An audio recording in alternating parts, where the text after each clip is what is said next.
Why I stopped hacking. For good. Allow me to preface by saying that this is an encounter from a good friend of mine. For his safety, however, I will not use his alias or real name. I have created an alternative. I will also write it in the first person as he had regaled me with this story and knows I enjoy writing. Here goes. I grew up all my life glued to a computer. When I first started talking, I was already browsing through my uncle's computer, switching between games. By the time I was 10, I was taking over my family's MSN accounts and making them send each other awkward messages. I was 10 at the time, so the messages were stuff like "I hate you" or "Give me back my Power Ranger." As you could imagine, I had no friends growing up. I was bullied and pushed around a lot. I'm autistic, so I guess that was the reason. I don't know, nor will I ever. My old man kept telling me I had to stand up for myself, that I had to show them I wasn't afraid. Truth is, I couldn't fight back. I tried, but my punches were weak and my kicks would tickle. I spent the best part of 6 years thinking the only way I could fight back was by physically fighting them. Little did I know that the world I grew up in, the virtual world, was about to become the second life for everyone. From here on, my mistakes started to pile up.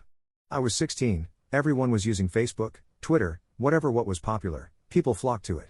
I had a main bully, as you could say, Brock. Brock was the definition of an asshole.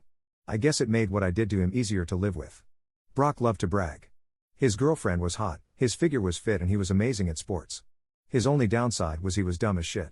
And he hated anyone that excelled academically. Surprise, surprise, I was a smartass. I was incredibly good at solving problems. I guess that was the upside to my autism. He hated that and proceeded to make my life a living hell. I tried fighting back again using my weak body. Forgetting my strongest weapon was my mind. One day I was browsing Facebook and found Brock as a suggested friend. He was in my world and suddenly, something clicked. I created a burn account, jazzed it up and made it look legit. I added Brock as a friend and proceeded to find out as much as I could about him.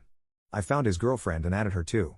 I sent Brock an email from Facebook claiming his account had been compromised and to download a PDF file with all our security measures updated. Of course, to keep his account, he downloaded the document. Fool. I had access to his laptop and proceeded to find everything there was to know about him. I knew so much that at any point in time I could tell you where he was, what he was doing and who he was doing it with. I had his laptop camera send me images every so often to know what he was up to. When his girlfriend came over, I was ready. I booted up my online dating application and started sending messages to Brock. "Hey baby, can't wait to see you tomorrow, last week was a blast." I won't go into so much detail, but due to the fact that I knew what he was up to, it was easy to convince his girlfriend that his online babe was real. I didn't stop there, I downloaded on his laptop as much gay porn as I could find. At a time where homosexuality wasn't as accepted as it was today, you could imagine how his parents reacted to his fun drive. He didn't come back to school since then, my guess is he moved out of town. I don't know, I didn't care to look anymore, to me that was a small victory and I relished in it. Now I wish I'd have stopped there, oh God, I wish I stopped there. But I was addicted. That feeling of justice being served by my hands was one I loved and wanted more. So I targeted criminals, the type that use the dark web to hide and spread their filth. For 4 years straight I was a pain in their asses. Pedophiles, rapists, heavy drug dealers, you name it. If they were online, I was making their lives a living hell. I thought I was being smart, I thought I was hiding myself pretty well. But fuck man, something was following me every step of the way. And it would soon tell me.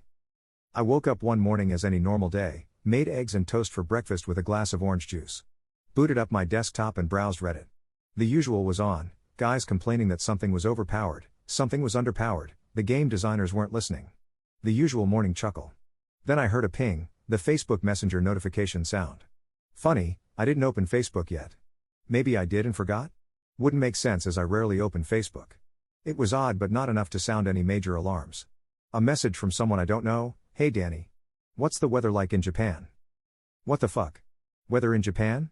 I'm on the other side of the world. The name read James Puckerson.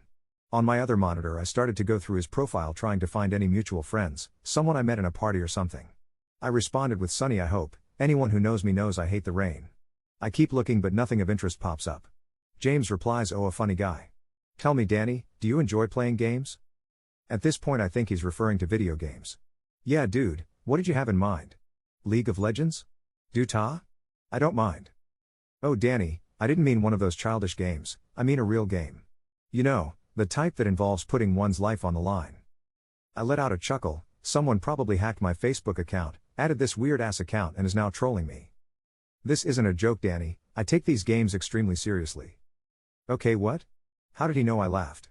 Did he guess?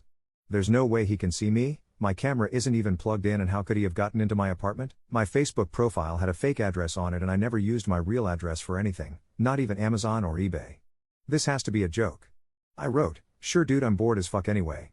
I was buying time to try and find out where this son of a bitch was. I scoured everywhere trying to find any small clue to latch onto. Found something, kept going and looked into it more. Eventually leading up to an address. When I looked at the address I froze. I could feel my blood draining from my face. It was my address. I was the only one living there, but somehow this asshole was using my address as a cover. Ping. Another message. "I see you've gone extremely pale, Danny, what's the matter? Don't believe in ghosts?"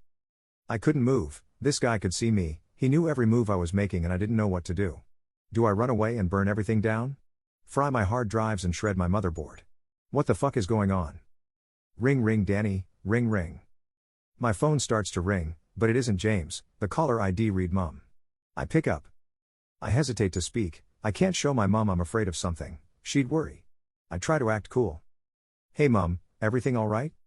What I heard next made me drop my phone in horror, it made me realize that shit was real and this wasn't a joke.